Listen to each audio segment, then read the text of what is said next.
আমরা এ ম্যাট্রিক্সের ডায়াগোনালাইজেশন করব। এ ম্যাট্রিক্সের আইগেনভ্যালু ইকুয়েশনটি লেখা যাক। এ সাই ইকুয়াল টু ল্যামডা সাই, অর্থাৎ ল্যামডা আই সাই।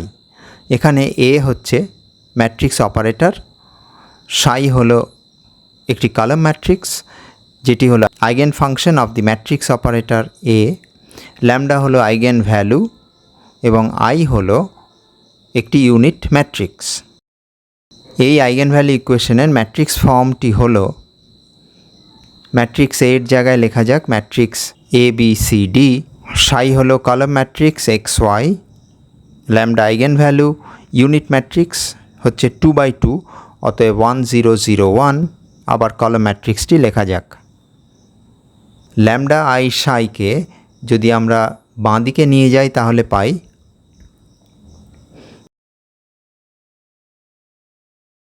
এবং এটির ম্যাট্রিক্স ফর্ম হলো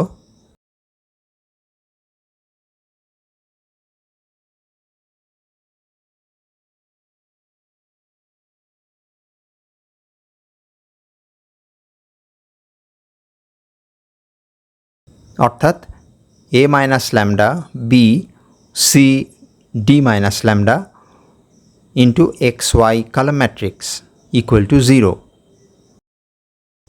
এই দুটি ইকুয়েশন আসলে একই ইকুয়েশন। এই ইকুয়েশনে দুটি রাশি বাঁ দিকে রয়েছে, একটি হলো 2x2 ম্যাট্রিক্স, আরেকটি হলো একটি কলাম ম্যাট্রিক্স।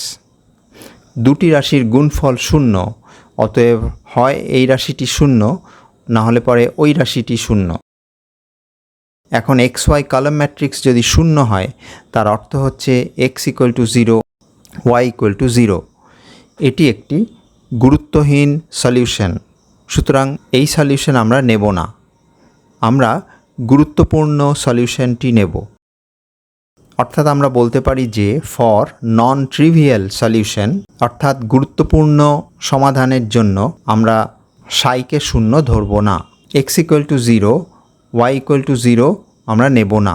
আমরা নেব determinantal value of A minus lambda I equal to 0, অর্থাৎ এই ডিটারমিনেন্টকে বলা হয় সেকুলার ডিটারমিনেন্ট। এটিকে এক্সপ্যান্ড করলে আমরা পাই একটি polynomial in terms of lambda এবং সেটিকে বলা হয় ক্যারেক্টারিস্টিক পলিনোমিয়াল। এই পলিনোমিয়ালে এ ম্যাট্রিক্সের যে করসপন্ডিং আইগেন ভ্যালু অর্থাৎ ল্যামডা সেই সংক্রান্ত তথ্য রয়েছে, সেই জন্যে এটিকে বলা হয় characteristic polynomial. This polynomial reveals the character of the eigen value of the matrix A, সেই জন্য এটিকে ক্যারেক্টারিস্টিক পলিনোমিয়াল বলা হয়। আর এই ইকুয়েশনটিকে বলা হয় ক্যারেক্টারিস্টিক ইকুয়েশন। এটি সমাধান করলে পরে আমরা এ ম্যাট্রিক্সের আইগেন ভ্যালু কত হবে সেটি আমরা পেয়ে যাব। যেহেতু এ ম্যাট্রিক্সটি একটি 2x2 ম্যাট্রিক্স, যে ডিটারমিনেন্টটি আমরা পাচ্ছি সেটিও 2x2 এবং স্পষ্টত এখানে A minus lambda into D minus lambda করলে পরে ল্যামডা স্কোয়ার আসবে, অর্থাৎ একটি দ্বিঘাত সমীকরণ আসবে।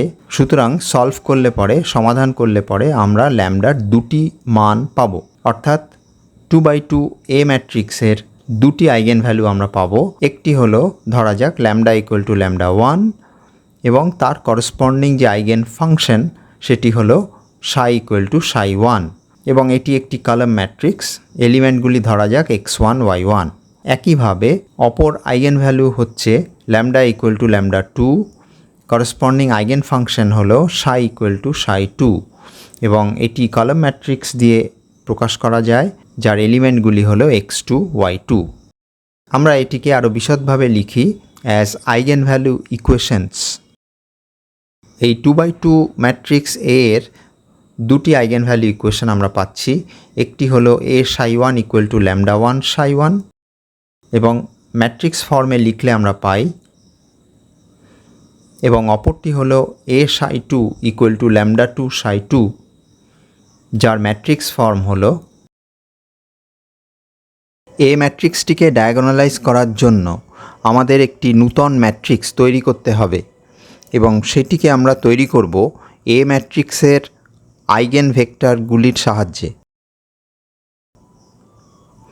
আইগেন ভেক্টরগুলি কী কী? আইগেনভেক্টরগুলি হলো psi1 equal to x1 y1 এবং psi2 equal to x2 y2। সুতরাং আমরা একটি ডায়াগোনালাইজিং ম্যাট্রিক্স তৈরি করি, সেটিকে আমরা ডি বলছি, যার প্রথম কলামে আমরা বসাচ্ছি যে কোনো একটি আইগেনভেক্টর, ধরা যাক psi1 অর্থাৎ x1 y1, এবং অন্য কলামে আমরা বসাচ্ছি অপর আইগেনভেক্টরটি অর্থাৎ x2 y2। আবারও উল্লেখ করছি যে এই প্রথম কলামটি হলো psi1 আইগেন ফাংশন এবং দ্বিতীয়টি হলো psi2 eigen function. Diagonalizing matrix D তৈরি করার পরে আমাদের ডি ইনভার্স বের করতে হবে এবং তারপর ডি ইনভার্স এ ডি এই গুণফলটি আমাদের নিতে হবে। গুণফলটি নিলে আমরা যেটা পাবো সেটি হলো একটি ম্যাট্রিক্স যার ডায়াগোনাল এলিমেন্ট হবে λ1 λ2। লক্ষণীয় যে প্রথম কলামে 1 1 এলিমেন্টটি হবে psi1 আইগেন ফাংশনের আইগেন ভ্যালু অর্থাৎ λ1 এবং দ্বিতীয় কলামে ডায়াগোনাল বরাবর অর্থাৎ 2 2 এলিমেন্টটি হবে psi2 আইগেন ফাংশনের আইগেন ভ্যালু অর্থাৎ λ2। অবভিয়াসলি বাকি এলিমেন্টগুলি 0 হবে, কারণ এটি একটি ডায়াগোনালাইজড ম্যাট্রিক্স। যেহেতু আমরা ডি তৈরি করার সময় প্রথমে psi1 আইগেন ফাংশনের এলিমেন্টগুলি লিখেছি x1 y1, সেই জন্য psi1 এর আইগেন ভ্যালু λ1 পাচ্ছি এবং পরে পাচ্ছি psi2 আইগেন ভ্যালু λ2। আমরা যদি অর্ডারটা চেঞ্জ করে দিই, অর্থাৎ ডি এই ডায়াগোনালাইজিং ম্যাট্রিক্সে প্রথমে psi2 নিতাম এবং পরে psi1 নিতাম, তাহলে পরে ডায়াগোনালাইজড ম্যাট্রিক্সের ডায়াগোনাল এলিমেন্টগুলি আমরা পেতাম প্রথমে λ2 তারপরে λ1। এটি হলো যে ডায়াগোনাল ম্যাট্রিক্সের অপেক্ষা আমরা করছিলাম সেইটি। অতএব এই প্রক্রিয়ার মাধ্যমে আমরা নন ডায়াগোনাল ম্যাট্রিক্স এ থেকে একটি diagonal matrix D inverse A D সেখানে পৌঁছে গেলাম।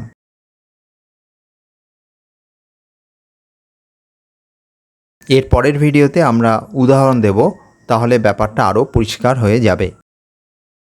আমরা এবার যেটি আলোচনা করছি সেটি হলো সমস্ত ম্যাট্রিক্সকে ডায়াগোনালাইজ করা যাবে, অর্থাৎ যে কোনো ম্যাট্রিক্সকে ডায়াগোনালাইজ করা যাবে কি না। Condition of ডায়াগোনালাইজেবিলিটি।